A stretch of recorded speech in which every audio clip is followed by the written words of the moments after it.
Welcome to Recross the Paths, where we celebrate the Cube community one conversation at a time. My name is Cade. Today I am joined by Daisy. Thank you so much for being here, Daisy.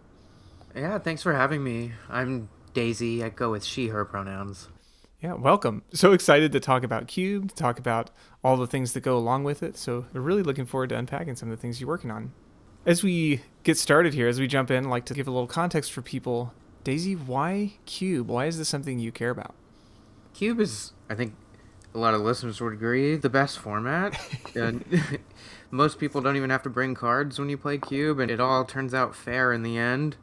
And then particularly for like the cubes I like to design, I love to evoke a certain time or a certain restriction, make up my own format in a way that you don't really get to do otherwise. Has Cube been the primary way you engage with the game, or is that something that you've grown into over time? Yeah, so I played Infinite Magic like 15 years ago. We played like every day through high school. Big constructed players like Standard, Modern, Legacy even. And then I took a big long break. Came back to the game a couple years ago and started actually with Canadian Highlander. Nice. Uh, Love to get some good Canlander action in there. yeah, which is people say constructed vintage cube. So that was a great jumping back in point and super reminiscent of like playing Legacy back in the day, but now you get to play with proxies. Right? And then after playing some Canlander, I just really wanted to play with the cards that I remembered. So I put together this nostalgia cube that's gotten a little popular since then. And that's why cube. Perhaps underselling a little bit when you say a little popular. I mean, this is one of the, if not the most popular, like nostalgia branded cube, right? Yeah, I mean, it was featured in both Washington Cube Champs and Cali Cube Champs. And at those events, it was, not to toot my horn too much, but it was the number one most requested cube to be played at both events, which was a huge honor and super, super fun to see. Got some great energy from everybody.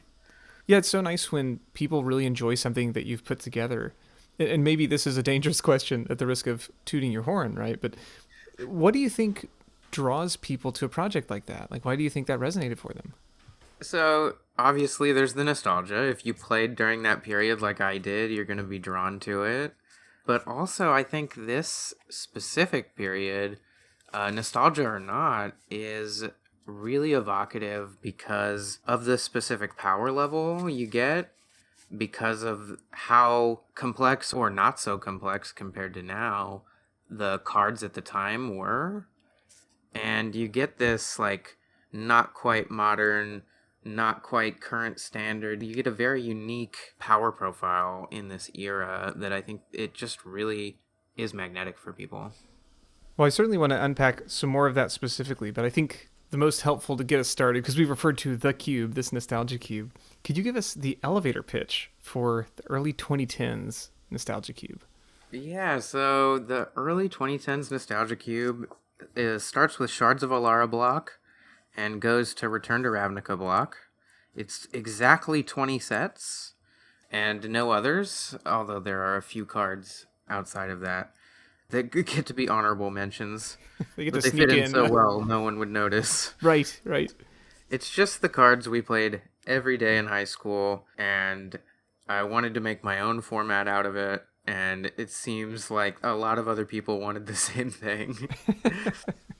Well, something that I enjoyed reading about in your overview or your primer nowadays, hmm this cube has gone through a lot of different iterations, sometimes even from the ground up. Would you be willing to speak to some of that process and how you got to where you are? Yeah, so this was like, it's not the first time I've had a cube, but it was the first time I designed the entire cube. And it really was just like a 2-month manic episode of design. Excellent. I'm sure other people can relate. But I thought about it, putting these cards together. I was like, that could be a cube at like 4 in the morning one night. And then spent the next entire week making the first draft. And then was like, that was great. And I'm just a person who loves to, crumple up the paper and start from scratch. So I think I threw out like the first three versions of the same cube and tried to keep designing over and over again until I got something that I was truly proud of. So is this like metaphorically throwing the paper away, or is it like, did you actually build this on paper? Metaphorically throwing the paper away, I think it'd be hard to crumple up Excel. Well, some of us have wanted to over time. Yes, of course. But so not only Cube Cobra, but I did like manually put in 1,000 cards into Excel spreadsheets and Amazing. select and highlight and color all them all and stuff like that. A lot of how I chose the cards for the Nostalgia Cube was like I wanted it to evoke the constructed we were playing back then, like specifically like standard and early modern / extended. So luckily the website MTG Top 8 still had like standard tournament results from Yeah. like 2011 and right around there. So I took and like manually data scraped the thousands of cards in the top cards from the standard formats for 2011, 12, 13, 14, 15. And I really wanted to make sure that cards that saw lots of play in constructed were in the cube and had supported archetypes. So it was literally just going through me like this has appeared in a like a top 8 deck list, and just making sure that that was in the list, or like that it was at least in consideration. Yeah, for my projects, basically, I get out 1,000 cards, either physically or just on Cube Cobra, and then prune from there. So yeah, I was using MTG Top 8 to identify what 1,000 cards I really wanted to get my hands on, and then carving the marble from there. I was about to mention like, yeah, carving from a block of marble. Like here's your, Yeah. your starting resource. Were there things you found in the early iterations that didn't work, or that you wanted to avoid in the current version? It's been so long. The first versions were a bit larger. The cube was a 540 originally, and it included a lot more like pet cards or lower power stuff too. Like there was a whole like Soul Sisters thing because those cards are good cards and they're in that era, but it just didn't give the same constructed feel when those cards were included. So as I got closer and closer to the finished draft at the beginning, we cut it down from 540 to 450 and made sure the power level was as high as we could get out of the time period I was working with. Okay, nice. So it isn't like we're trying to bring things down so that more cards are playable. This is like we want to replicate the highest version of play here. Yeah, because it's supposed to look like top tournament standard tables and stuff. Nice. And you may have said the first iteration of this. When did you put the first one together? This cube's like 2 years old now, so it was like March 24. Nice. Okay. So once you had kind of this sense of the cards you wanted to include, did you build toward like specific themes or archetypes, or like did you use decks as a framework? Not so much. When I do cubes, I don't really like do signposts or archetypes. Like I was saying, I get 1,000 cards out and then trim. So I just make like mid-range piles and try to get everything to play nice together. I definitely just sit in the practice draft, just click that button 9,000 times. Yeah. I think I must have done 500 drafts when I was like designing this with me and a friend of mine. So it's like you are the one setting the ELO data for so many of those cards. Yeah, I guess so. And something I wanted to mention, I got really lucky with designing the Nostalgia Cube because it uses older cards. The Cube Cobra bots are much better than you would expect Yes. at drafting those cards because there's way more data. Yeah. And I know that's something that Gwen has worked on. You know, like how do you get that data nowadays? Because it's a staggering amount of info. Yeah, so since this was kind of my first big cube project, I was very spoiled in a way I didn't notice that the bots like kind of know what's up for this cube. The cube I made after this one is called the Postmodern Vintage Cube. In its era, basically, is first printed after 2019. So only Fire Design cards. Nice. Okay. And trying to design that, the bots were so bad at drafting those very new cards that it was almost unusable. And I had to bother Gwen on Discord about like, okay, like when are we retraining the bots? What is there anything we can do? And that's when they added the workaround for if the bots don't have training data for cards, they pick them based on elo. But before I was working on that, it was just a mess. Oh man. Well, I do want to make sure that we note very quickly, huge shout out to Gwen and the amazing work that he's done on Cube Cobra. Lots of awesome features that would make that our jobs as designers or our hobbies as designers become so much easier because of the work he's doing on stuff like that. So Absolutely. thanks, Gwen. Thank you. One of the things you mentioned in your primer that I think is really cool, you talk about that this type of design is only really possible, or like some of these cards can only really shine because of the power level. And you mentioned trying to be at the high end of power level. How do you manage that, and how do you choose cards that fit into your goals there? Yeah, what I was talking about on the primer is like Shards of Alara multicolor cards, like a Broodmade Dragon or something, never got to like live in the same format as Return to Ravnica or like Innistrad multicolor cards. Yeah. Like a Falconwrath Aristocrat goes super well in a Shard's Jund shell. Absolutely. But they never got to touch in those standard formats, just being a little bit too far apart. So it is super, super fun to draft this cube, which is kind of like 2.5 standards long. If we're marking time by standard blocks, that's really good. Yeah. And it's fun because it's almost like you get to shuffle up cards together that totally would have hung out, but just never got the opportunity to.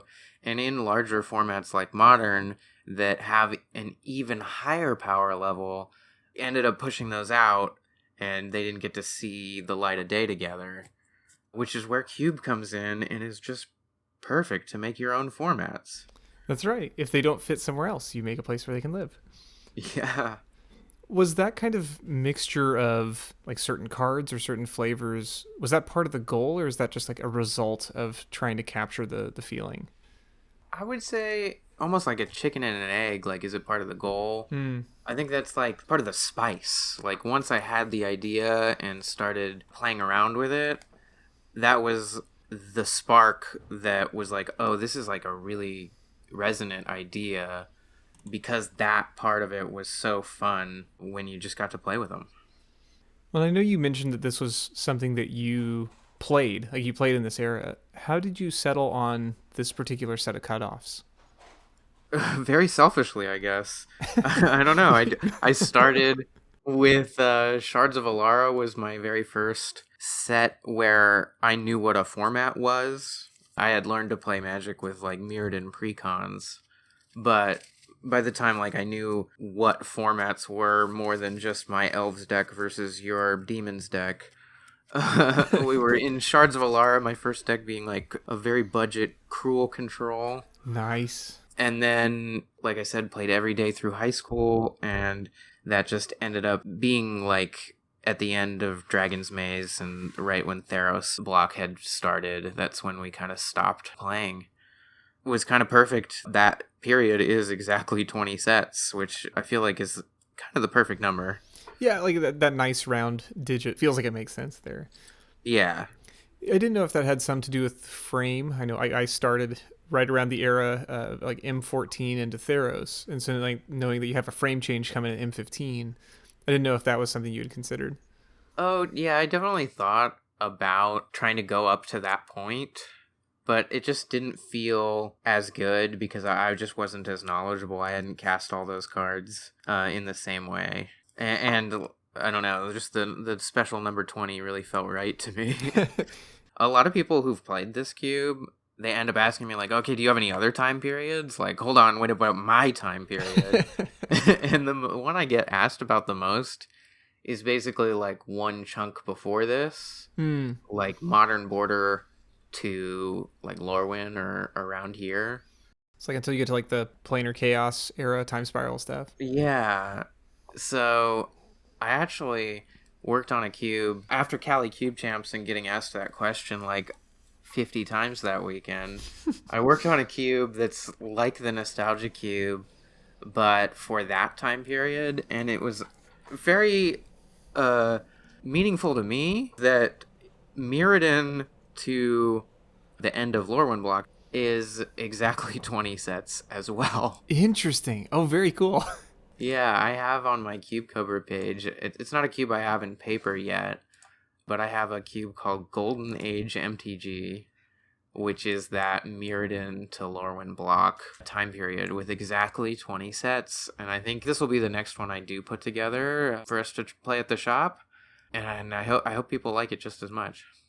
So approaching a different era like that, is that more of like discovery and learning versus the reminiscing and kind of capturing memories?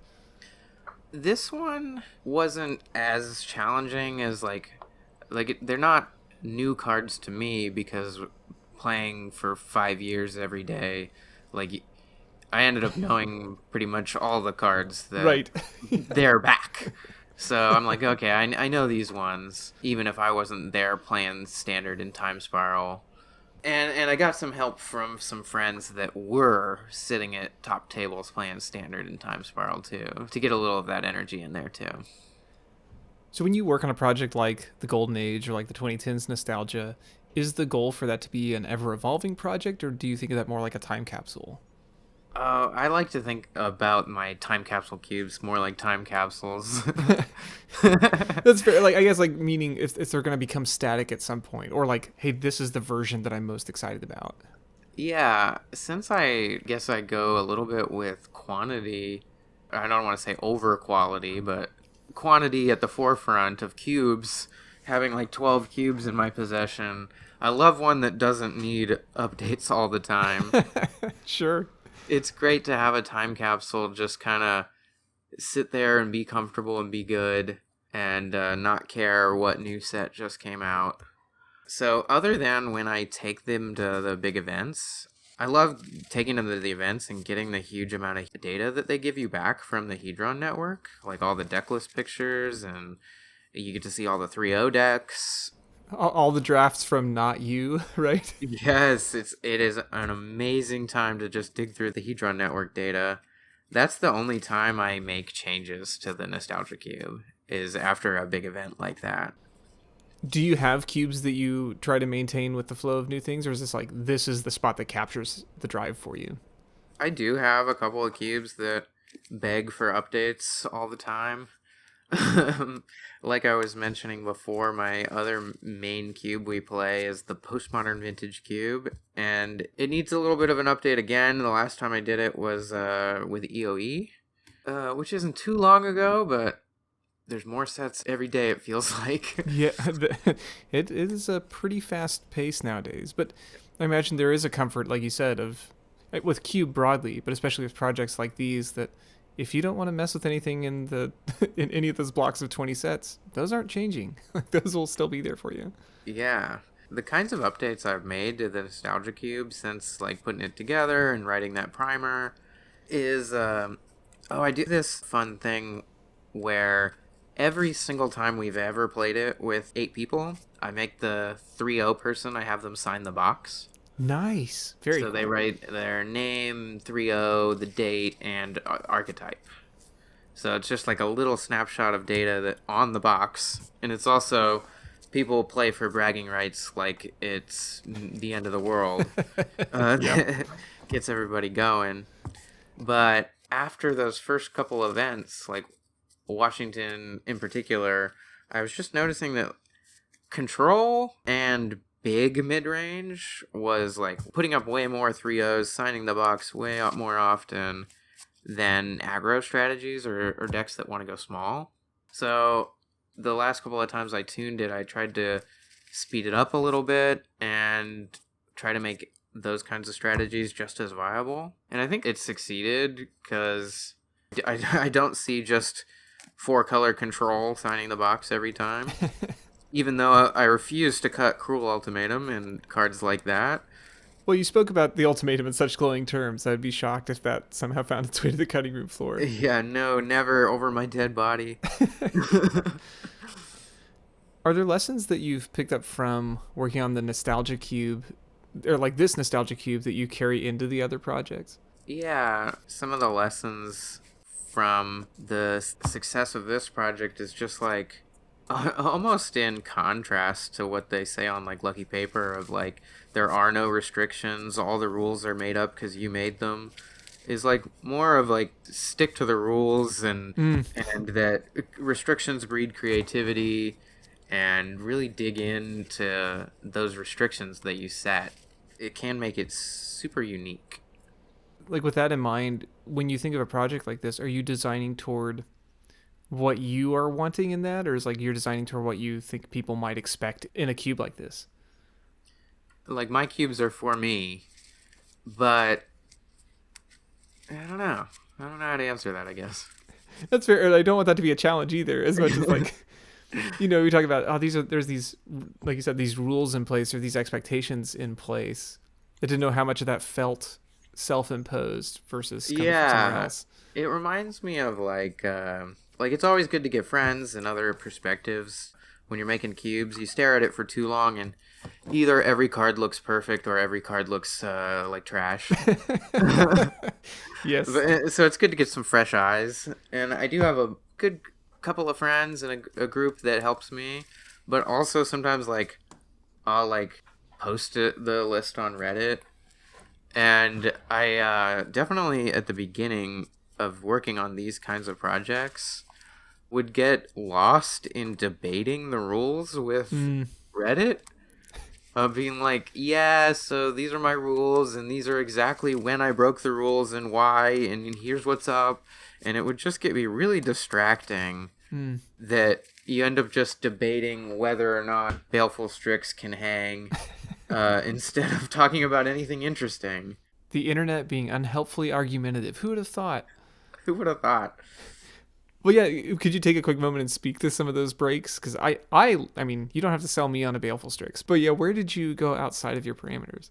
Yeah, I used to on the page like keep it updated of what's a rule break, but it's basically like those couple of original plane chase cards, Shardless Agent and Baleful Strix are in, because I feel like if you were playing during that time, those cards were so notable that they just feel like this time period, and their arts are so evocative of like the Shard's plane. Also, lands, as we all know, are kind of an exception. So I've messed around with lands that don't technically belong in this period, like including the Khan's tapped tri-lands for a while, including like duplicates of fetches or shocks, and I actually recently, the last time I changed it, cut the second set of fetches for the Pain lands, Nice. which aren't technically in this time period either. They're either a little before in 10th edition or a little after in Magic Origins. Yeah, it's like exactly outside almost. Yeah, so just like sandwiching this period, but they really help, like I was saying, help those aggro strategies while not letting the control decks just splash every card. Like one person who wrote a 3-0 on the box wrote Cruel Control plus Kessig Wolf Run, and I was just like, well, that feels like a mistake. That's a lot, yeah. So playing with the lands, like I almost feel like the lands don't need to count for your rules.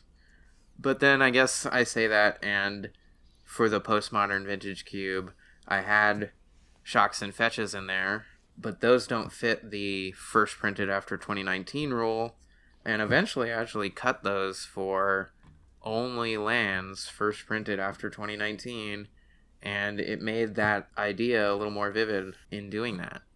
So I don't know. I guess both ways. Kind of along with that, grabbing some things from outside of the framework. How important are aesthetics when you're putting this together? Like having the right printing. Oh, like a lot, I'd say. Like I love having the right printing, but also pretty much all my big cube projects are full proxy cubes. So there's less limits, and at the same time, like it's not exactly like choosing the right printing when you're choosing the right card front for a proxy. So like kind of like just choosing the ideal printing more than the right one. Yeah, like for the Nostalgia Cube, when I got it proxied, I actually went with all copies with the little cube symbol and with current Oracle text. Nice. because I wanted it to be like I felt like this time period was very simple and easier to pick up than like modern Magic, and I wanted to keep that feeling. But current Oracle text is generally better. Like you want to know what hits what. Probably getting lots of any targets, that sort of thing. Yeah, but actually, I think maybe if I did it all over again, I might choose exact era appropriate printings with their original text. I'm not 100% sure. That'd be like just for familiarity, like you just know what this looks and reads like. I kind of miss the set symbols Mm. and whatnot. And like, I don't know if you've read the Oracle text on Blightning, I was about to mention Blightning, Daisy. but That's like the only one that gets worse. it's bad. I hate the Oracle text on Blightning. That's so funny. Yeah, because like, it has to describe the player or planeswalker who's yeah, it's all messy. Yep. So, you know. But that said, doing proxy cubes does afford you aesthetic possibilities that using all real cardboard doesn't. I guess I keep bringing it up, but my other main cube, the postmodern, I did a kind of a crazy thing where the front face of every card is the most grating treatment imaginable that exists. So all the secret layers, all the like art deco posters and unreadable fantastic printings on the front. But then instead of just having a regular card back, every card that has a fun printing on the front has reminder text versions on the back. So you like select the level of accessibility you want on the card. Yeah, so I explained it to everybody when we draft. I'm like, okay, so you're gonna see some cards that are a little confusing, a little much, but if you can't read it, all the text, all the reminder text, the normal printing is always on the back. And I always pull out the One Ring is in that cube, and it has that crazy metal poster looking one that's fun to play with, but you can't really read. But it just has a normal one on the back, so best of both worlds. And I let everybody, when they draft, flip their cards back and forth to their preference, and it almost feels like you get to build your own deck, like for Constructed. That's super cool. I like that a lot. I mean, and like you said, not only the deck building autonomy you give people, but then the creative expression of like, I want the versions that are all wild because I know these, or hey, I'm just gonna go for a clean run because because I want to play differently, or I want to make sure I've got everything online. Yeah, and it's part of the vibe of that cube. The postmodern is like new magic, and new magic, for better or worse, has those crazy secret lair printings. And I really wanted to evoke that feeling in playing it as well. That's really great. I mean, Secret Lair probably the best place for that too. Most regular sets don't have everything so avant-garde and inaccessible, but it's Yeah, there I for those mean, that are interested. except when they do with the showcase borderless extended something or other. Okay, yeah, sometimes for sure. One of the things you said earlier that I want to jump back to was you said you were designing something for the shop. Can you speak to some of the things you get to do to design for others in the community? Oh, for sure. I guess the project I'd talk about in regards to that was, so I mentioned that most of my cubes are full proxy, and we talked about that, but you can't sanction that event then. Hmm. So if we do any proxy events for like Canlander or for Cube, we run those by hand and not through wizards because that's not kosher for that. Right, right. But we really want to use this big group of cube players that comes every Thursday to help grow our store and our community and get those metrics in Event Link. So I've been working on a cube that's main idea was like a budget but powerful cube that we could build that was all real cards to do some sanctioned cube. And it's turned into a big project called the Fire Marshal's Nightmare. Uh, because Great title. it's 1,008 cards. It's 1,008 cards, each one of which is $3 or under. And I tried to kind of power max within that space the $3 and under card and pick 1,000 of them that I think can hang out. Very good. So the idea with the Fire Marshal's Nightmare, we sometimes do bigger events than a normal Thursday Cube. We'll do like a charity event or a fundraiser, and we'll do Cube, and 20 plus people come out. And every time we've had to split them up into different cubes and different events and little things. But the idea of if we had this shop cube, this budget cube that was like kind of safe to hand to whoever and play and sanction, that it could play up to 24 players with 1,008 cards. It's 3 14-card packs. That's so for wild. 24 players. That's so cool. Yeah, and it was really hard to design this one to massage the power level to where it didn't feel like there were like peasant cube cards like hanging out near more powerful rares and stuff, and then it would suck if you were at the table that only got the peasant cards and everyone else has the rares. Yeah, it has that feeling of like, wait, I didn't even know this was an option to open, right? Like, Yeah, kinda... if we're really running 3 tables of it, it could definitely feel like that. Do you end up doing that like cross pod if that many people are playing, or do you just kind of like treat it like 3 Yeah, different the drafts? idea, it's not realized yet. We haven't put it together yet, but the idea is that you can run the cube night with up to 24, and everybody plays everybody. Yeah, an incredibly long round robin, but no, like that anybody could sit down and play with Yeah, everybody else in the like draft. cross pod Swiss. That's great. And was the budget probably just for like the accessibility of actually putting this together? And like not to like say that anybody in the cube community or whatever would walk away with their deck, but if every card is $50, it sure comes to a different kind of value proposition.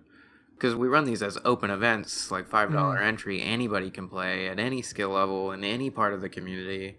So we just kind of wanted to keep the average dollar value of the deck to a reasonable amount.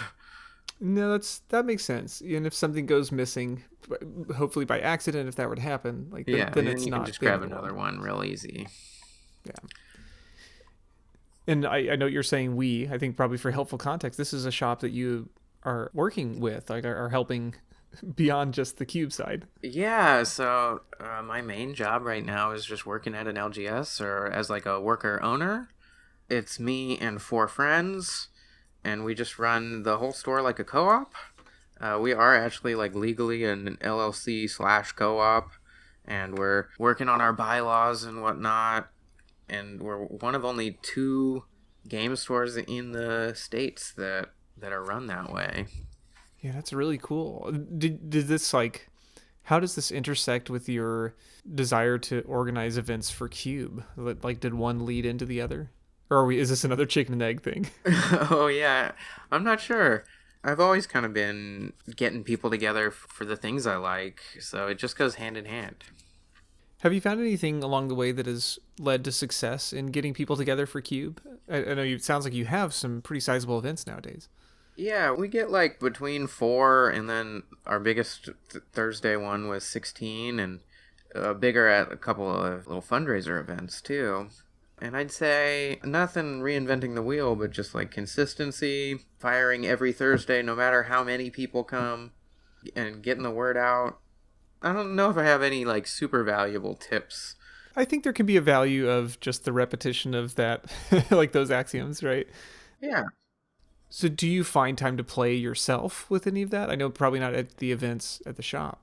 Oh, sometimes I'll be the secret 8th seat if it's not too busy. And me and another group of friends do like every month or every other month we do a big cube thing at a bar in town. It's a sports bar that's like for darts and football. But in the off season, they just give us the whole back room, and we throw out carb tables and get 20 to 30 people together for cube every couple months. Very cool. So that's super fun too. But like kind of that getting that out of the, maybe not out of the professional space, but like out of something that's an obligation or a kind of a necessity. Yeah, it's definitely harder to play good Magic like when you feel like you're at work. Like, Yeah. I'm not sure I've had a good game on the clock. Yeah, your eyes are always somewhere else. You're thinking about other Yeah, things. it can be tough, but it is super fun, and it's a privilege as well. Yeah. You mentioned a couple other projects that you were working on. Do you have other things on the burner for Cube that you're hoping to bring to fruition in the future? The next cube is probably that Golden Age one. I By really request. I really wanted to call the early 2010s nostalgia cube. I wanted to call it Silver Age MTG. Yeah. Because I feel like that's kind of like what people would call that era, but like not enough. But if there was a cube named that, Right. maybe we could call that era the Silver Age more often. Perhaps the most popular cube about that era, if we're called that. But I think it's a little too late to change the name and reset everybody's bookmarks. So we'll go with the Golden Age as a sequel. This is like the comic book eras, right? You have the Golden Age, and the Silver Age, and the Bronze Age. And I think the more recent era is called the Copper Age. Like it just keeps getting worse somehow. Yeah. I think Magic players might agree with that too. I don't mean to plant too many ideas there, but it is a funny precedent. In getting ready to talk to you on this show, I definitely wanted to get back into the cube mindset. So I was working on an idea I had for a commander cube. It's something we don't have in the entire play group at the shop, but I know people would want to play. So I did a commander cube, which I called Commander Masters Nostalgia, CMN. Yes. And then it's only using cards that saw a printing in the original commander set through C19, CMD to C19. So it's its own little nostalgia cube for a different time period in a different format. And I threw together 480 cards that felt right for that. And it was a good exercise in touching the new Cube Cobra interface and getting back into it. Yeah, it seems like you've really thrived in that setting of parameters of like, we're just going to use cards from these sets or this time frame. Yeah, it's really, I don't know, it's really helpful to me to have, not every card in Magic on the table. And just the ones that feel like what you're thinking about. Have you tried other types of restrictions in that vein of like, I only want certain, I don't know, like a certain frame or a certain like mechanical identity? Most of mine are that time period kind of a restriction. I did a cube that I called the Retro Cube Experience that isn't time period limited necessarily, but just gets cut off after like Innistrad. Because I based it on a bunch of historical cube lists. Like you can find like LSV's cube from 2010 or like the Usman cube from 2011 or like a bunch of these like old big cubes. So that one was supposed to feel like if I had at the time not had a peasant cube but had like a full cube, what it would have looked like.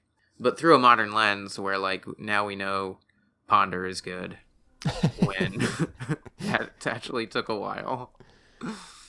But that seems like a cool exercise too, but kind of using some of those same techniques of gleaning from what others have done, either like constructed decks on MTG Top 8 or looking at other cubes and then using that as a framework for a project like this. Yeah, it's just another way to get out 1,000 cards, I guess. I wanted to give a shout out to just the Cube Cobra recommender. Yeah. Like, Go for it. it's just a little piece of the puzzle. It's in the analysis tab, which is actually just on the main page now. But I don't know if I could do it without the recommender. Being able to search for cards, but sort them by relevance in some way, even if it's not, like, perfect, is just, like, I don't know, invaluable to me. Yeah, and it sounds like it's in that same vein of like, here are things that other people have done successfully. If it's like here, other cubes like this have included cards like this, giving you something to work with. Yeah, it's like how sometimes as a tip, you can like sort your Scryfall search by EDH rec. Okay, I didn't realize that. Oh, you can sort any Scryfall search by, instead of like name or number, you can just do EDH rec rank. And it shows you kind of popular cards. Nice. which is sometimes just what you need. Right. Especially when you're finding cards for people at the store. Well, and it sounds like when you're trying to capture things that people remember, like what's going to be a standout from the set? Well, probably the Yeah. ones that were popular or successful. But the recommender kind of does that in a curated way or more of a cube way. And just wanted to give it a shout out because I hear a lot of people mention, like, here are these tools, but nobody ever gives a shout out to the recommender. Well, here it is. Yeah. I wanted to give a shout out to my cube friend Jack, who helps me with all my projects. These things might not have happened without him. And then, yeah, a shout out to Joe for recommending me for the show. That's so good. What are friends for? To encourage us along the way. Yeah. Well, Daisy, as we look at really this amazing wealth of projects that you're working on in all sorts of veins of nostalgia and accessibility, what advice would you want to share with other designers as they're thinking about their own projects? I think my number one piece of advice with cubes and stuff, even though there are like a zillion cubes, don't assume that your idea has already been done. Like, I talk to a lot of people who are like, I have this idea for a cube, but I'm sure someone has already done that. And I remember feeling like the same way when I was researching like this idea of the nostalgia cube. I was like, that's so obvious. I'm sure that's been done. But like, it hasn't always. But yeah, just don't always assume that it's been done before. I think your good idea or anyone's good idea is probably better than you think even. Yeah, and if you'll allow for me to piggyback on that a little bit, I think there's this great value of even an idea that may have been done before through your voice is still valuable. Yeah. So yeah, that's great. I love it. Well, Daisy, as we trend toward wrapping up here, I do get to ask you one of my favorite questions, which is if you could have any card printed as a promo, what card would you pick and who would you have do the illustration? Yeah, nice. I do love this question, and people always have such good answers. And I know you will too. Yeah, thanks. I am kind of like a magic, like, mechanics and numbers person first, so I never look at the artist line, and I never look at the flavor text. So, no shame on me for that. But when I was thinking about what card, what artist, I put in Scryfall searches for some of my favorite arts. And the name that was on multiple of them was Johannes Voss. Yeah. Who did, like, I have a playmat of Angelic Destiny. And they also did, like, Gift of Orsov and So Many Angels and Avacyn's Pilgrim. And it's just a great catalog. So I'm going to go with them. And yes. I think my personal promo, while it's not actually in any of my cubes to date, but is a pet constructed card of mine, is just Colossus Hammer. Oh, yeah, there you go. I want to see a Johannes Voss version of Colossus Hammer where we really do an angel who's lost its wings because it loses flying. That's so funny. Like, it's too heavy for it to fly with the hammer. Yeah, because that's mechanically what the hammer does, and they draw such beautiful angels and wings, and I just want to see, like, this reverse Icarus. Colossus Hammer, yeah. That's so good. Give me that. Make sure it's foil. Yes. Well, good choice. Johannes Voss, Colossus Hammer. Well, Daisy, this has been so fun for me, and I'm so grateful to you for guiding us through a couple of these projects, and I'm so excited to see where so many of these go along the way too. If folks want to read more about these, of course, and you should, if you want to learn more, folks want to connect, where should we point them? Yeah, funny enough, the main link you should share is just my Cube Cobra page, because that's where it all is, and yes, I still see every notification. But beyond that, I'll give you a Blue Sky account if someone wants to get directly in contact with me. And I'll make sure that is in the show notes. Again, thank you so much. This has been a delight. I've loved getting to chat with you. I've loved getting to see your work, and I'm hopeful that there'll be more chances to do more of this in the future. Yeah, thank you so much for having me, and it was really fun to get to talk about all my stuff.